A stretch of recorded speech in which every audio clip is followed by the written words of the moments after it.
The market has definitely shifted. For sure. Yeah.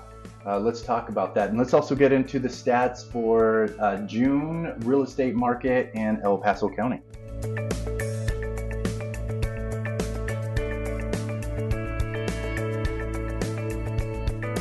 I'm Mariana Wagner. I'm Derek Wagner with the Artisan Group at Keller Premier Realty. And here we are to chat about the shifting market and June stats. The June stats. Why is the market shifting anyway? I think that's the question. Aliens. No. Aliens. Why? Why is the market? Aliens.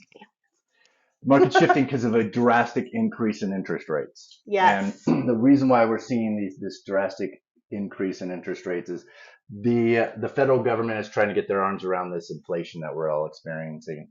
And it's probably one of the best ways to combat inflation is to increase the cost of money. So people quit buying stuff. Yeah, people quit buying stuff so the demand goes down, and therefore then ultimately affordability kind of reins in a little bit. We haven't seen that yet, but that's the goal. Yeah, we haven't seen the decrease in inflation, but we're going to talk about affordability too. But let's get into median price and average price right now. So median price actually went up. Yeah, it went up by like $8,000 compared to May. To $495. So we're almost at that $500,000 median price range. Which is great. Average price did go down though. Average went down. That's very, very interesting. Yes. Yep. Average price went down by about $3,000. Not much, but it did go down. It's the second month in a row it's gone down. Yep. Days on market have also gone down. Which is strange. Very strange. I think we're still seeing a little bit of residual from earlier in the year, though, as far as like homes being snapped up off the market. I do see our days on market going up as time goes on. Yeah, but for right now we're at 10 days. 10 days, which is really fantastic. Really fantastic. Sold. We had 1,712 homes that sold in June. Yep, and that is a little bit more than we saw in May by about 100 homes. About 100 homes. Yep. List price versus sales price. That went down. That went down pretty significant. I mean, the percentage numbers they seem small, but they're fairly significant. So it went down to 101.8%. Which means that a seller was getting about 1.8% more than they were asking, compared to May, where they were getting 3.1% more than asking. I looked at the statistics just for this last week here in El Paso County.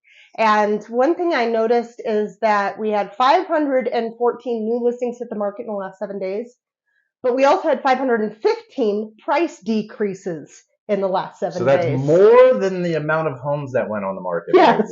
Which is also very interesting. And I think people are seeing that. I think people are seeing price reductions. Yes. I mean, when you go on Zillow, Realtor.com, they almost highlight the homes that have price decreases. Yep. Because that's a benefit to buyers for sure. Right. And so we're seeing more and more price reductions. Yes. Yep. What about showings? Man, this is crazy too. So showings are way, way, way down. Yes. Now the nice thing is we're all using this app/company called Showing Time, and this is a nationwide app where us agents can schedule showings through this app, and they keep track of this, and they have kept track of this since 2017, I think. Yeah, I think mid-2017 is when they started tracking Our showings. And they break it down by region. And so we're considered part of the West region. Okay, great. And so showings are down 45% from when? This time last year. Yeah, so 45% down. But this time last year, showings were up 60% from 2 years ago. Yeah. So we're still seeing an increase. But if you follow those numbers down through 2017, we are definitely seeing significant lower showings than we were a few years ago. Right. And less showings means less activity, which means less offers typically. Yep. Also, you know what else is really down?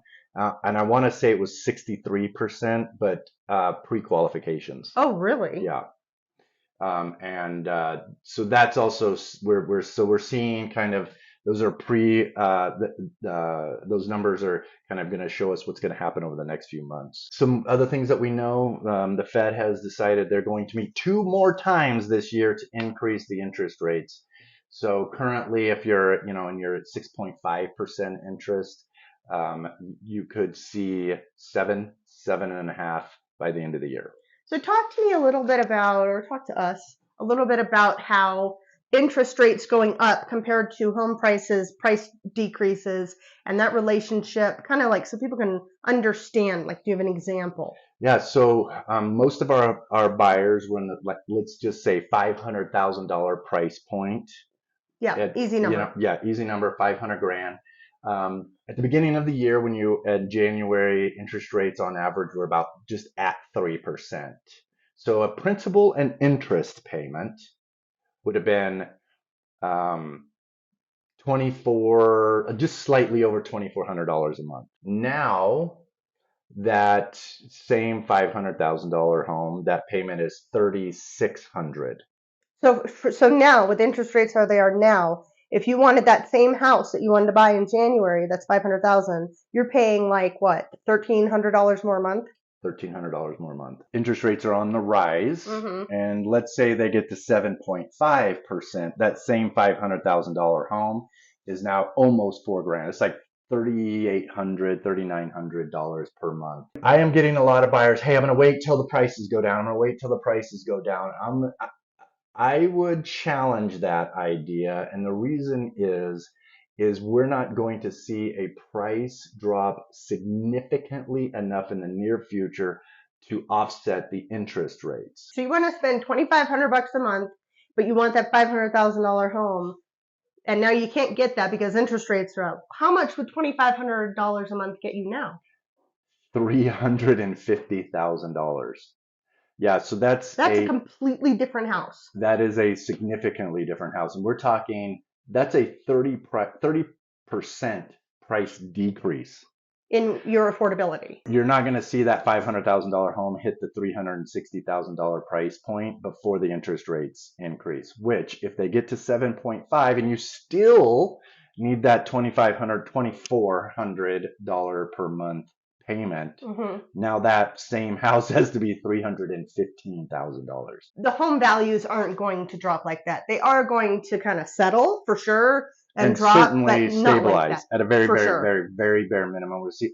Look, I mean, these are all kind of crazy numbers. Also, you know, we've been saying we're on an unprecedented time for quite a while. Probably my advice right now is if you need to purchase, if you're a buyer, if you're out there to buy a house, and you need to purchase, it is probably now is the most likely the best time for you to have position yourself for a long-term position in real estate. Because interest rates are going to go up and home prices will not go down to combat that. So now they will go down. We're suspecting they're going to go down some. Yeah, but not like that.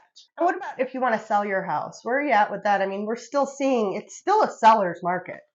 Homes are still selling. Like a seller's market is determined like if your home is on the market before you get an offer, less than 3-6 months. And that's where we're at still. So it's still a seller's market. It's still a seller's market. It's still a great time to sell. And, if you need to sell and for whatever reason, now would be certainly a great time to sell, especially if you need to buy and sell. Yeah. It would be it's a great time to sell. Seller's market, still plenty of people buying. So, So anyway, I hope this helps y'all. If you have any questions, please reach out. Thank you for watching. Please share this with your friends and family who have questions about what's going on in the market. Look forward to our next little conversation about the market, where we'll probably have some more insight once we get July numbers in. Yeah, look forward to it. Thank you.